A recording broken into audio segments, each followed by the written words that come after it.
the kitchen of intrigue, Curt Jackson and Chris Callell are cooking up a batch of mystery soup. Each episode serves a new blend of tips, tactics, trends, and tales from the business and design sides of the escape room world. So grab your spoon, because this episode starts in 3, 2, 1. Mystery Soup. Hey, welcome back to the Mystery Soup podcast. I'm Curt. That's Chris. What up, Chris?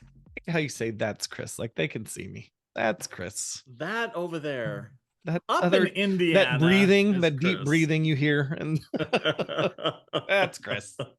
That knucklehead. We are excited because we've got Byron Delmonico on the show. So Byron is the owner, or I guess co-owner of Riddle Room, but really runs the show. Correct. I'm the owner and CEO. I have a partner that started the business with me. She was kind of the inception of it. And then it was something that I was born for and just took the reins and ran with it. I've been there, done a couple of the rooms, enjoyed it. And in fact, that was the only place when we were on our trip around the US, we're like, we got to hit Rhode Island. And so what rooms do we do? And of course, we look on Morty and found you and said, all right, let's go do a couple of rooms there. I can't remember our game master, but she was really nice, really friendly. We had a good experience there. Tell us about yourself beyond escape rooms. Is there beyond? There never is, really. I'm one of the crazies. So I got two things. Family is my number one. I got a 4-year-old and a 6-year-old, so they run my entire life.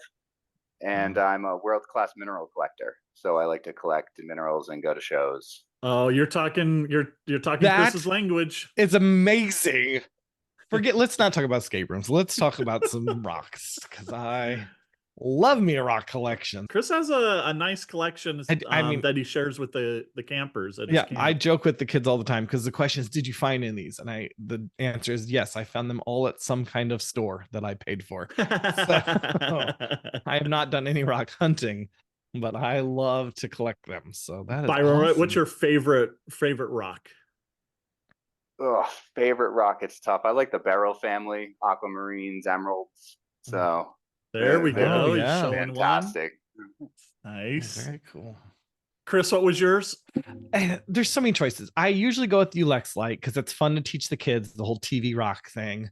They think that's cool. They think that's really neat. And so that one's a cool one. But I mean, any of the neat looking, like they love bismuth. They love all the kind of weird looking rocks. And so that's kind of fun too. Are you guys talking English? I don't understand what's... Listen, I I got words. in fact, all of my rocks are sitting here in my office because I just did a whole outdoor ed class. So when we're done here, Curt, I'll let you spend the next 2.5 hours. I'll go through all of my rocks with you. So. You guys nerding out with each other about rocks. It's cool. You guys are rock stars. Awesome. But now, Byron, you are not in Rhode Island. You're actually in Arizona, living in Arizona, correct? Yep, I live out here in Tucson, Arizona, and I manage and run my escape room in Warwick, Rhode Island. Oh my goodness. Gotcha. So tell me a little bit about your background and your career there. I'm a jack of all trades. I've done so many different jobs throughout my years, mostly centered around hospitality, lots of hotel jobs, restaurant business, but I've also been in the construction business and a variety of jobs within that realm. And I owned my own marketing firm for a while before I opened the escape room. So I've done marketing, construction, and hospitality. And are you still doing any of that? Every day for the escape room. Okay. But yeah, no, this is my sole job. Okay. What'd you do in hospitality? Were you at the front? Front office manager. Yep, I did that too. Look at that, Byron. You have a connection with each of us in a different way. There is absolutely no way I would be the front end at a hotel anymore. The way people are now. Oh, not these days. The customers. Ooh, I got some out stories. There. Yeah. I bet. I mean, the last few times that we checked into a hotel, and I'm not talking one place. This is multiple places, but the front desk clerk had AirPods in. Mm-hmm. And I was like, this would never have been allowed. I feel like pre-COVID, right? Especially when I was in management, that would No. never have flown. And they're just, yeah, they weren't all that friendly. And I'm like, this is hospitality now? Mm-hmm. Crazy. The new world. It is a new world. So, Byron, you were named 2022 Rhode Island Small Business Person of the Year. How'd that happen? Hard work and dedication, really. And really, what does it mean? What is that all about? So the SBA, they nominate a person for various awards, and their main award each year is the Person of the Year. Anyone who has worked with SBA affiliates or people can get nominated through. And I got nominated through the Rhode Island Small Business Development firm, and they loved my resume. I mean, I worked really hard through the pandemic to grow our business. We not only made it through, but we grew. And I do a lot of things for the community. I'm on the board of directors for the Central Rhode Island Chamber of Commerce, and I try to volunteer and give back to the state as much as I can. Okay. That's awesome. Did Very you cool. use the SBA a lot growing your business? Not growing. We use the development firm to structure and grow, but really the SBA was crucial through the pandemic, helping us out. Okay, gotcha. Is that something new owners should put in their tool belt? I would go through all the funding outlets if you're a new owner. Look at the banks, look at the other funding institutions, go through the SBA, look at all your options, because there are a lot of options out there. And even if they don't lead to direct funding, they can lead to uncovering of different grants that are available. The more of these type of institutions that you can communicate with, the more choices you're going to have, and the stronger you're going to be for your business. Yeah. What does the person, I mean, obviously you probably had a parade where you rode in the back of a convertible or something, but what does the Person of the Year get? What does that get you? Pretty much you get this nice little glass trophy, and they parade you around through the state so they can make sure to get lots of publicity for themselves. Yeah, that is neat. All cool. right. So what we're here for is escape rooms, though. So how'd you get started on the escape rooms? How'd you get hit with the escape room bug? I think I was born for this type of thing. My creativity, desire to entertain, all of these factors, it really just make me who I am. And my business partner, Kara Zanni, she came to me, middle school friend of mine. She's like, I did one of these escape room things. You're meant for this. We got to go do one. We got to open one. So we went and did Escape Rhode Island in Providence. And a month later, I had an LLC with Kara. And 3 months after that, we had our doors open. Oh my goodness, Wow. That's fast. So before you opened, you did one room. One room. All took. So you can imagine the quality of that first escape room. We opened in 3 months. Room escape artists David and Lisa Spira came to review us. They gave us a justly smashing review. So we took all of that feedback, and we've been growing ever since.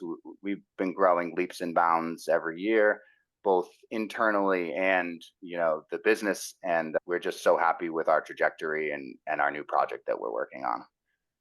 When was this? When did you open? We opened in 2016, early 2016. Okay. So the escape room business has changed so much since then, even. A ridiculous amount. Yeah. And so why did you choose the location you did? We've been in 2 different locations. The first location, it was basically the only place we could find that had anything with what we needed within our budget. But as we grew, we really focus on the municipality of where we want to go.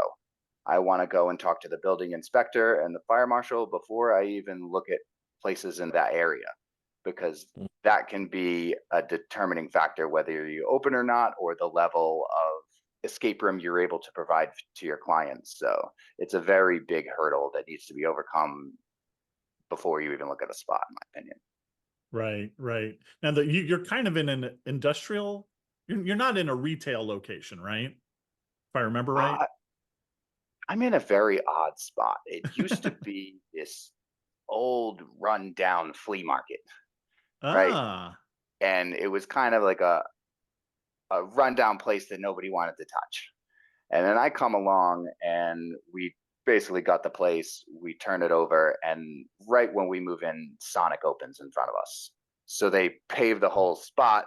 They make everything look absolutely fantastic. And now it's a nice little plaza. There's a karate studio, there's batting cages, and then our building. Okay. Very cool. Nice. And were you living in Rhode Island at the time and have since moved to Arizona, or how does that work? Yeah, I've lived in Rhode Island my whole life, and I just recently moved to Arizona for my wife's family. So Okay. that's happy wife, happy life.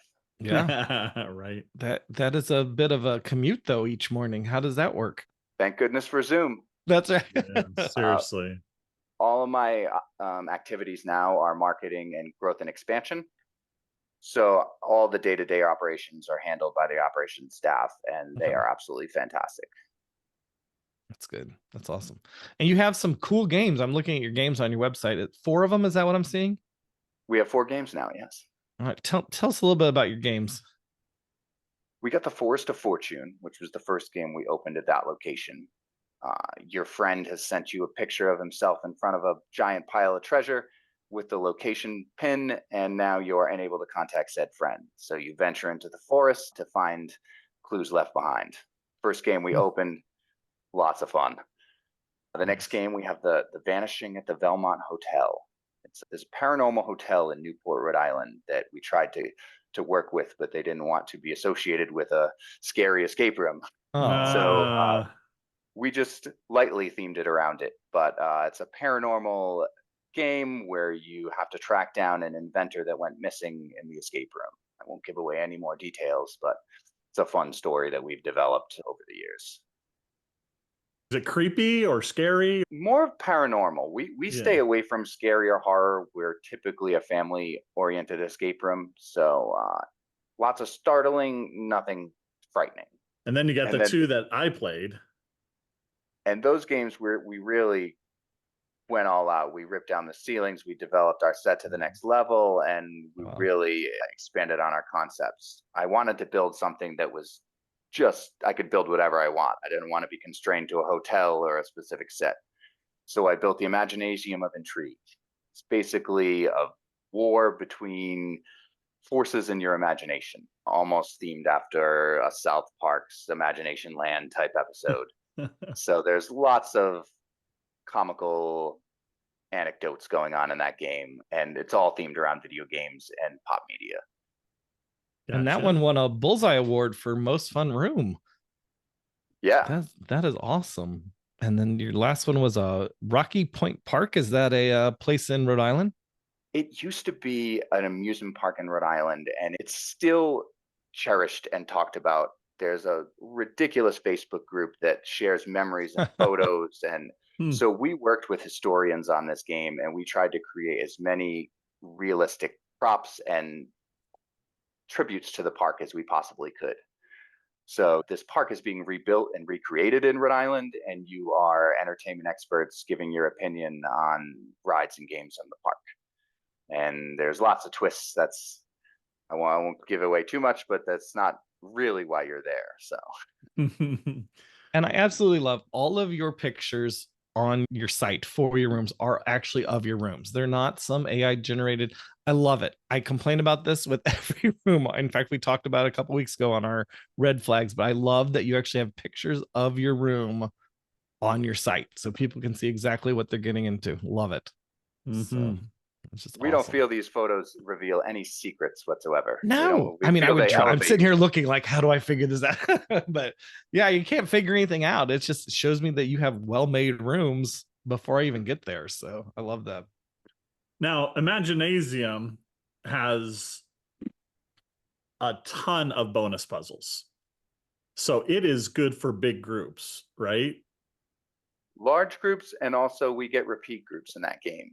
Oh, So interesting. two-person groups that barely make it through the content without bonus content, they can come back and play that game and get almost a second run in that space and experience.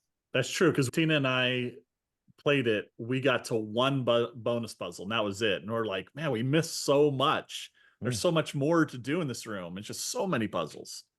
We wanted to keep an escape room enthusiast in there having fun for a full hour too. We wanted to give them their full hour of their money. I like that. Nice. So when you design these games, because are they all designed by you, or is it the two of you? Started designing them with the two of us, and then I took over design. And really, my worst mistake was not collaborating sooner. We're collaborating Mhm. with as many people as we can now. We've realized what we're good at, what we're not at, and we want to work with the experts that are good at what we're not at. What do you mean? So like what do you collaborate on? I've been working with various consultants on our new project, everything from lighting to tech to back end systems to Mhm. the story itself. I've been working with Strange Bird Immersive, Haley and Cameron Oh Cooper, wow. Okay. and they're absolutely fantastic. They are geniuses in the immersive entertainment world, and their perspective is just priceless. Is it going to be in Rhode Island, or is this an Arizona project? We're going to open in Rhode Island. We have an additional space in our Warwick Okay. location. So we have an open 2,100 square foot space we're going to build the game in there. Okay, gotcha. And then them being, I mean, Man from Beyond, it's live actors. Are you going to go that route as well? You got it. Oh, okay. Oh. Exciting. We're going to mix in a combination of challenge arcades, immersive theater, and escape rooms. And we're going to make an open world, narrative driven experience that is really driven around 2 to 4 players. Wow. Interesting. I'm excited to see what comes of that. I'm It's intrigued. pretty amazing. So, what's your process in designing a game? Each game process has been different because we've learned so much from the development, and Hmm. we've really used everything we've learned from the last game's failures to change and design our new process. So like I said, we opened in 3 months with 2 escape rooms. The quality was extremely low. The quality we're looking at now is even well beyond the quality we have built already. So the design process has changed to the point where we're designing every single wire, nut, and bolt before we even start swinging a hammer. We're making sure this thing is ready to go, vetted and tested on every single level, and then we're going to produce it as quick and efficiently as we can. So it's really changed from just winging it with the seat of our pants to getting this thing so honed in that it's detailed on a next level.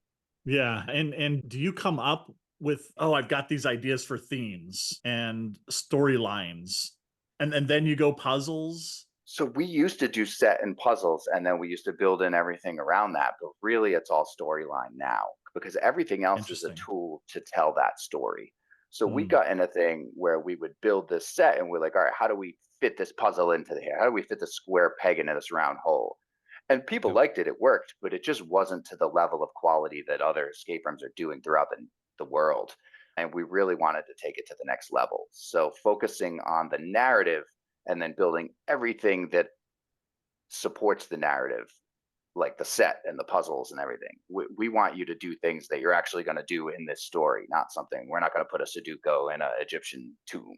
right. Please don't. Yeah. So do you do a lot of your own set design, or do you have others come in and help build? I've done it all myself previously. We've had some firms build specific set pieces for us, but with this, we're really bringing in as many collaborators. I've come to find out that lighting is one of the most valuable tools you can have in an escape room set. So having adaptive and variable lighting that gives the customer enough light to see, but that the feel and experiences they want can be more impactful than a giant set piece. Yeah. Yeah. What company have you had make set pieces for you that Uh, did a good job? I've worked with this company called, he goes by the name of Masterworks by Odin, and he has a variety of stuff on Facebook and different Okay. outlets. And he builds for a local challenge arcade as well. That's his main job. Gotcha. Level 99? Nope. Would you consider that's a challenge arcade? Yeah. Definitely. Yeah. Definitely. Okay. That, in my opinion, is the best challenge arcade on the market. Level 99. It's fun. And they just came to Rhode Island. So that's pretty exciting. It's great for the market. It's such a good time, and it can get so many new players into the industry and into the hobby. So I'm very Right. excited about that. Right. When you commission out a prop, can that get pretty expensive? Most definitely. But at the same time, it can also, certain props it could make cheaper because experience is worth something, and someone that can do something more efficiently with less time is going to cost you less in the long run. So that's why we trust experts now, and we try not to do things that we really don't know how to do anymore. I'm Good actually point. Good point. I'm surprised he's doing it. I've heard his son is much better with a hammer than he is. You're an idiot. I tie in my Greek mythology and Marvel comics. Love it. So Byron, what kind of tech do you use for puzzles specifically? Are you using Arduinos, Escape Keepers? What do you use? We use some Arduinos. We use a variety of independent systems, some PCLs. Everything previously has been an independent system, so we can troubleshoot and debug.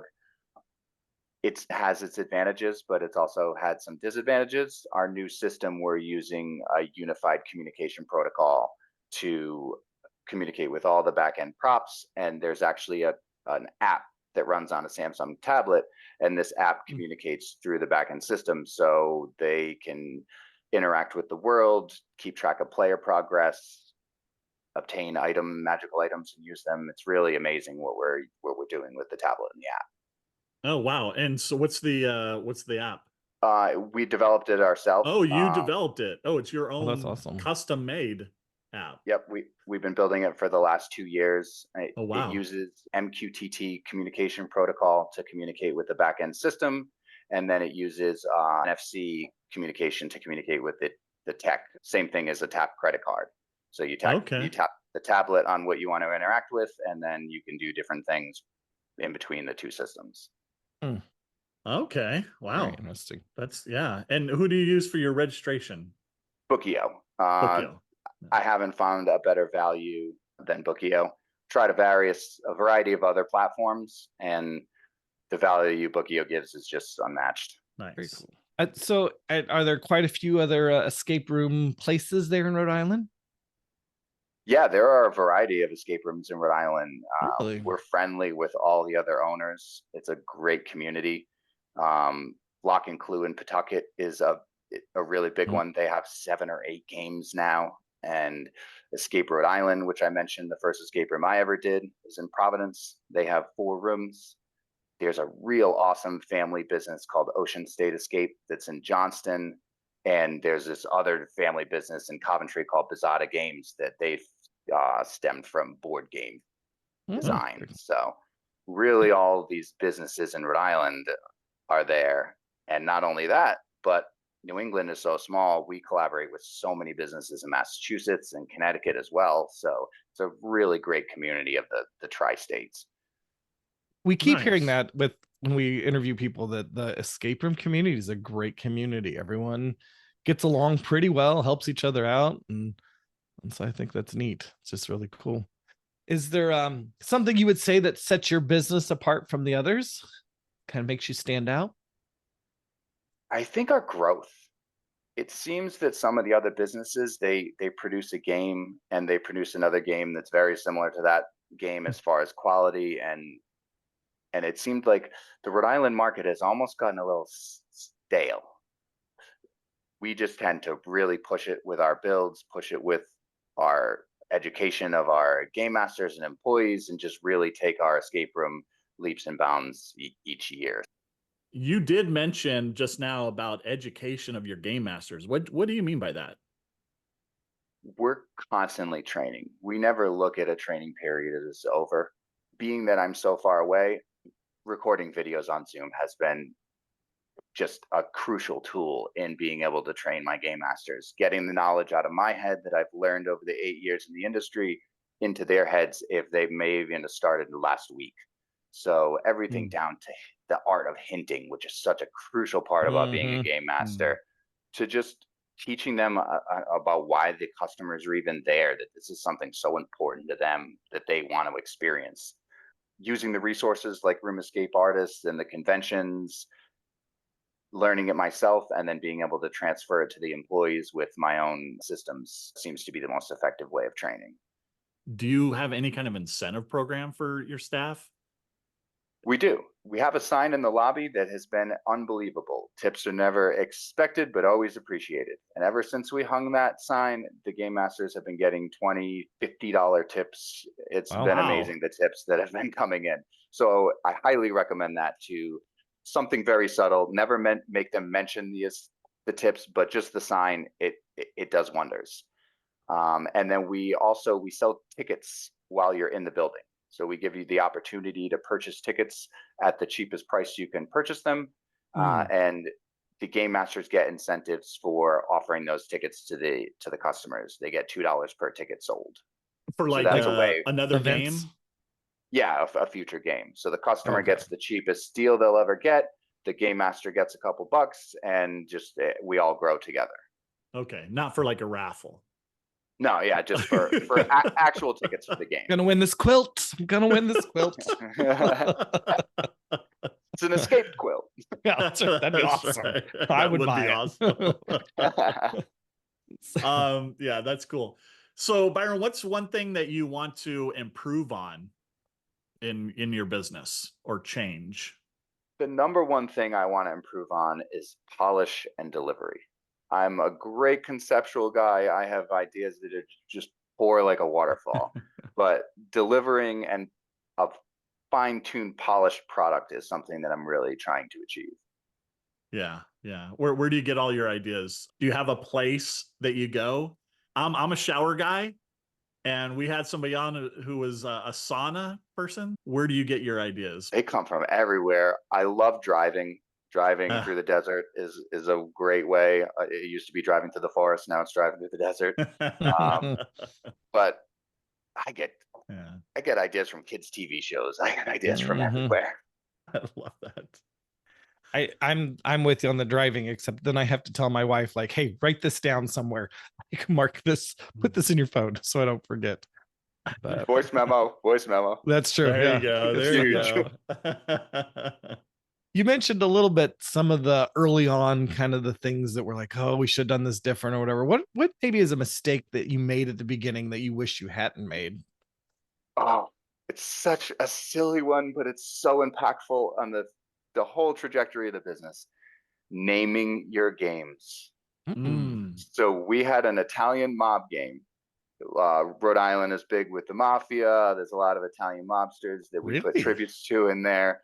Yeah, it's still kind of has a mafia presence, but anyways, Interesting. we named this game La Cosa Nostra, which means our thing in Italian. You know, it's what the mob says, you know, this is our thing. And that to us was a nice tie into the game and the narrative. You know, we were being clever and cool. It didn't sell. We had 2 games at the time. Our other game was Murder Mystery, which was about, in my opinion, half of the quality of this other game. And it sold twice as much just because it was named Murder Mystery.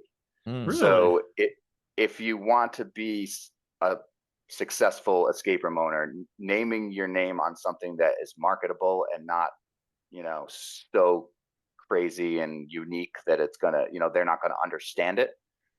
It's the best advice I can give. Really? So what about like silly names? Like Captain Spoopy Bones and the Magnificent Quest for some other pirate's treasure, or See, Professor I love that. Bleehall's Auditorium Emporium and Pie Shop.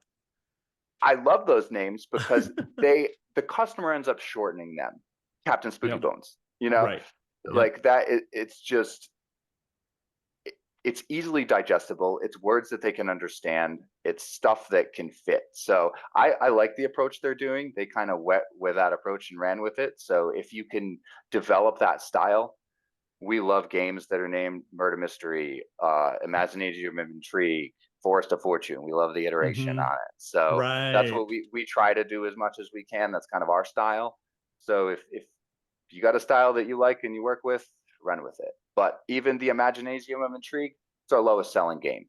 It's because of the title. It's a word we made up. I love that title. I'm totally intrigued by it. Yeah. I love it too. But the basic customer, they think it's too out there. Oh, just by looking at that title, I was like, if I'm going, that's the one I want to do.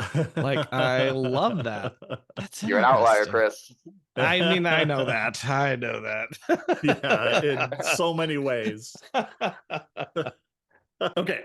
So, Byron, you live out of state now. What sort of hiring and processes need to be in place for an absentee owner? Oh man, such a good question, especially because we've had 75% turnover when I moved away, and Oh, it wow. has basically been a nightmare. Uh, If I could give any advice on hiring, it's we hire for culture now. We don't skills second, culture first. If you don't fit in the culture, if my core values don't resonate with you, you're not gonna work out as an employee at the Riddle Room. So Mm-hmm. it's been every problem we've had to fire an employee is they haven't fit with the core values, and every time we have a star employee, it's because they jive with them. We hire on our core values, and then we build systems in place to give our employees the tools to succeed. If the systems are there, they'll be able to utilize the tools they need, and they'll be able to shine. Chris and I always talk about when hiring, going with the gut is so important. Yep. Because if you hire out of desperation, so many times it doesn't work out. But and you could talk to Did that somebody this and be summer. like, they got Never no learned. skills. But yeah, you go with the gut and you're like, okay, this person, I could teach them what I need to teach them. The most important skill, in my opinion, for a game master is reading the group. You need to be Mhm. able to read the group, know what kind of level of humor they want, how much interaction they want from you. Being able to understand the group allows you to maximize their experience. Yeah. I Yeah. like that. Uh, D&D game masters, huge, huge employees. Yeah. Interesting. Yep. Yeah. That's good. So you do quite a bit of marketing. What do you think works the best? Marketing is another art. And to me, the most important thing with marketing is consistency. Staying consistent.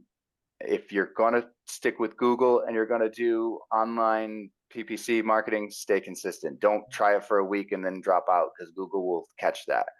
Your customers need to see multiple touch points for them to really take in and develop your brand. So to have as many interactions with your customer as you can, use your cheap resources like email marketing. If you're not using email marketing, I mean, you get free email addresses from your customers. There's no reason you should not be doing email marketing. It's the Right. cheapest form of marketing there is. And Yeah. just remarketing tactics. Set up these remarketing tactics so when you obtain the customer acquisition is expensive. So to be able to acquire the customer and then market to this same customer over and over again, whether it be through lookalike customers or directly remarketing to them, there's lots of ways that remarketing can be drastically effective.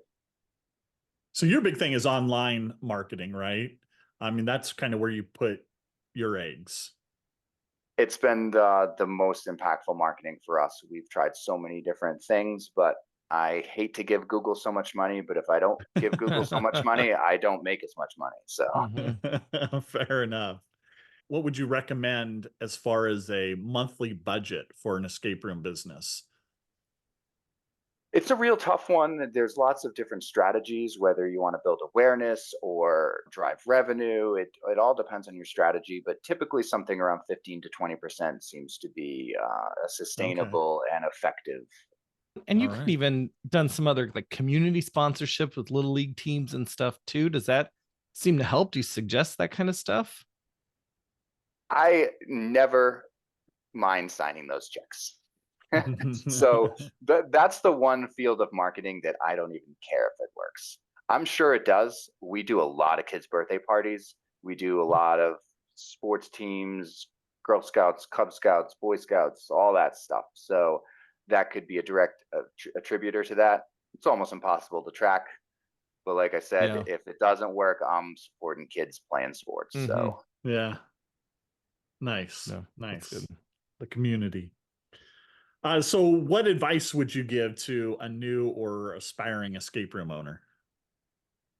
it's not what it used to be. You can't open an escape room how I did with like $12,000 in 2 months. You just can't do that anymore. Do your research, use the tools that are out there. And if you want to get in the industry, find a way to get in before becoming an owner. Work with other owners, volunteer at an escape room, see what it's like. There's lots of different ways to get in the industry without taking the enormous risk of opening a business. Start a podcast and talk to all the best owners. That's right. That's the way to do Great research. Right. I love it. So what's the future for Riddle Room? We really want to get into this open world style of gaming. We really want to be able to build this new game that we've been designing for the past 2.5 years. We hope to have it open by 2025, but there's lots of hurdles in our way right now. But we just finished the app. We're in the testing phase of the app, so it's a really exciting time. Is there any other place that would be similar to what you're doing? So just trying to visualize what. We've done that soul searching a lot between myself and the consultants I've been working with. And what we can find, the closest representation of what we're doing is Phantom Peak in London. Oh, okay. Okay. So with multiple actors, is that right? Yeah. So the differences between us and Phantom Peak are the level of acting, and we are using a lot more high-tech systems than they do. So they're a lot more low-tech, rely on their actors. They change their seasons very often. We're going to be more high-tech, static narrative, but there's going to be 2 actors playing various characters. Okay. Because at first what I was thinking was like, have you been to Wizard Quest? Yeah. And Dells? I haven't, but I want to go, and I've heard so much about it. Yeah, So yeah. it is very similar to Wizard Quest as well. Chris and I went, and we had so much fun. I've been multiple times and I love it every time. Multiple times, yeah. Love it. I want to go again. It's just next level. It is. It is. You It's get lost. fantastic. That's the neat thing. I mean, it's ginormous and you get lost. There's always something. We discover a new room almost every time we go. All right, Byron, we are going to go into the speed round. And the way the speed round works is that Chris will ask you questions. You give us one sentence, no more than one sentence. So we're just going to go right through these questions. What is your favorite nonfiction book? Active Choices by Peter Passetto, my business coach. Okay. What is your favorite fiction book? The Hobbit. I know it's lame, but I love The Hobbit. That's a good one. No, That's a not good lame one. at all. What is your favorite, one of your favorite escape rooms that you've played? Lost Island of the Voodoo Queen escape area, Montreal. What is a game or location that you really want to play or visit? The Forgotten Cathedral at escape area in Montreal. Favorite board game? Anything with people, probably categories. That's it? That easy speed round? That was quick. I think that's the quickest ever gotten through that. Nice. Yeah. Yeah. Everyone likes to expand on it. It's always like, nope, stop. It's just one sentence. So how many games have you played now, do you think? I have a broken spreadsheet. I really need to get over to Morty. It's somewhere between 150 and 175. Okay. So you got around. We really want to get to Montreal. We want to get to Montreal, and we want to go back to LA and Vegas too. But Didn't you do one in Toronto? we did a number of them in Toronto, and we did a couple in Vancouver, but we didn't get over to Montreal yet. But it's all 4 people. Mm-hmm. It's 4-person minimum, so we got to find 2 others since Chris and Carrie, his wife, don't have passports. So time is what we don't have. Or Well, money. that We don't have the too, money but either. Listen, you have What? time to go to the Dells and The amount that they to pay everywhere else, they Florida. pay camp directors. Don't get to Canada that often. Come on, driving. We could do it. The other question I had for you, so you have a business coach. Is that something you would suggest owners to find a business coach? Is it been that helpful for you that it's worth the cost? It was a temporary thing. It wasn't like a continued coaching, but it was something that really helped me break down the barriers that helped me grow to the next level. Helped me realize that I really needed collaboration. I was trying to do this all and be the shining star, but collaboration is what just gets so much better products. So That's awesome. Byron, do you have any stories? Like, do you have a story of, a group or an incident that has happened that's worth telling? We'd love to hear it. Yeah, I got a funny one. So we just opened our new location in Warwick. We just had the tech 100% integrated to the fire system. So it went through a relay circuit and you could shut off all of the mag locks with the flip of a switch.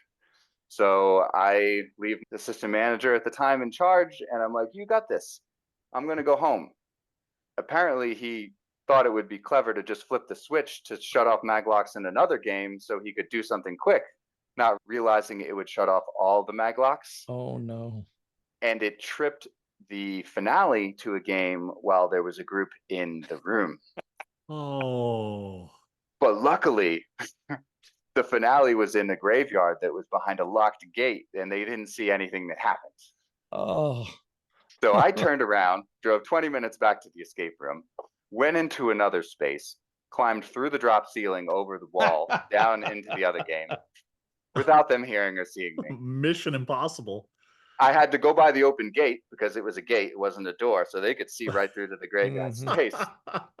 And I had to reset the finale so they had their maximum experience. Nice. Somehow we got it all done. They knew something went on, but they didn't know what happened, and they didn't know that I fixed the game for them. So it was a very entertaining moment. Wow. That's funny. Tell everyone the best way to contact you or follow you. If you want to follow what we're doing, either sign up for our mailer on our website. We send emails often, or our Facebook RI Riddle Room is very active. But if you want to contact me directly, LinkedIn is the easiest place to find Byron Delmonico on the internet. Perfect. Awesome. We'll have all that in the show notes. Well, thanks, Byron. Thanks for doing this. That's Oh, my great. pleasure. Thank you guys for doing this too, sharing all the knowledge and connecting people in the industry. It's amazing. Awesome. Thank you. All right, well, that's a wrap for this episode of Mystery Soup. This has been Curt and Chris. Keep your curiosity simmering and your problem-solving skills sharp. Every mystery is just a recipe waiting to be discovered. Until next time, stay adventurous and keep cooking up solutions. See ya. Mystery Soup.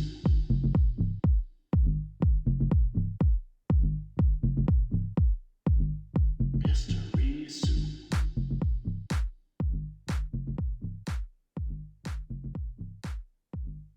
Mystery Soup.